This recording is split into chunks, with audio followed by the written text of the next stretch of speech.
naasnuujintu waxay faa'iido badan u leedahay hooyada iyo ilmaha yarba.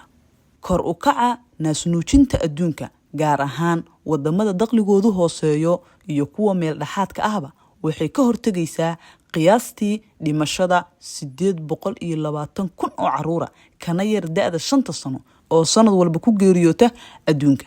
Haddii naasnuujintu ay sare u kacdo, waxaa yaraanaysa dhimashada caruurta gaaraysa 820,000 ee sanad walba ku dhinta adduunka. Naasnuujintu waxay yaraysaa khatarta caabuqyada neefmareenka, caabuqyada dhegaha, xanuunada ay u dhintaan ilmaha yaryar ee degdeg ah, iyo weliba shubanka ku soo laalaabta ama ku dhaca ilmaha yar ee wadamada soo koraya iyo weliba wadamada horumaray labadaba. Faa'iidooyinka kale ee naasnuujintu u leedahay ilmaha yar waxaa ka mid ah yareynta khatarta neefta, sidoo kale